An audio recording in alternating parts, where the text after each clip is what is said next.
So let's talk about that, because I think there's a lot of people that have different ailments, and I'm sure you get that, right? You're somewhere and they go, "Hey man, my wrist hurts," or whatever, So I want to go through some of the body parts and some of the things. And I'm gonna start with my problem, and which I came to you for, was the needling. Do you call it dry needling? Yeah. What do you call dry it? needling. Dry needling.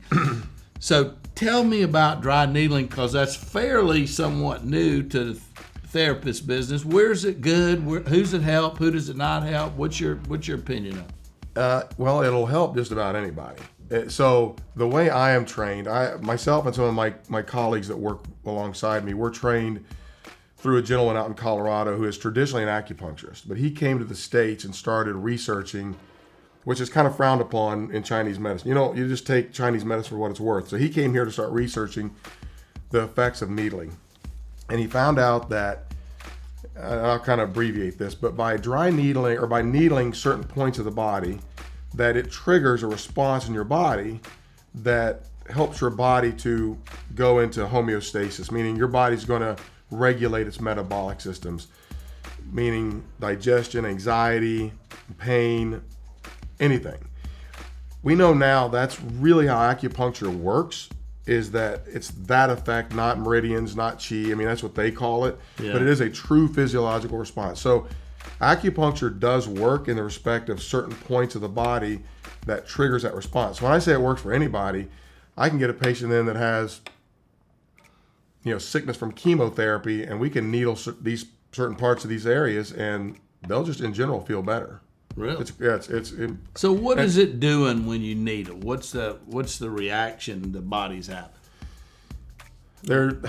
So there's a part of the brain that gets stimulated, and that's what Dr. Ma saw on MRI studies before and after needling, is that the needles promote this triggering of the brain to then release certain physiological response, or certain, I wouldn't call them hormones, but there's like these different cytokines and proteins that start a communication process with the body to have the body to want to heal itself. And it's kind of a unique kind of thing. I mean, it's awesome. Back in 2010, I thought it was a bunch of literally voodoo nonsense. Right. And one of my clinicians wanted to get certified, and I said, well, okay. And I paid for half of his tuition. And he came back, and I had a pain in my back that I really couldn't get rid of. I should be able to, but I couldn't. He did it one time, and the pain was gone. So I ate a lot of crow.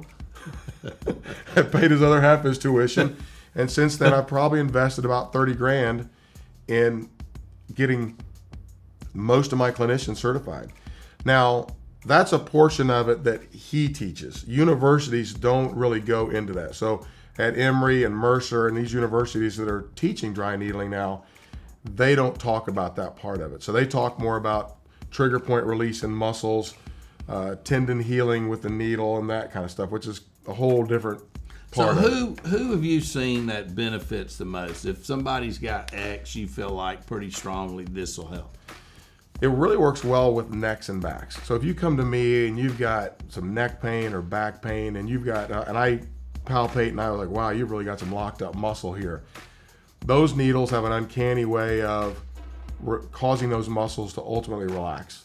And for most people, they have their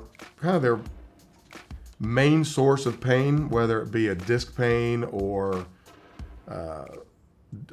facet, which is part of the bone, where the bones articulate with bones in the back. Facet pain, that's kind of your initial source. And then muscle spasm and tense up due to that initial source.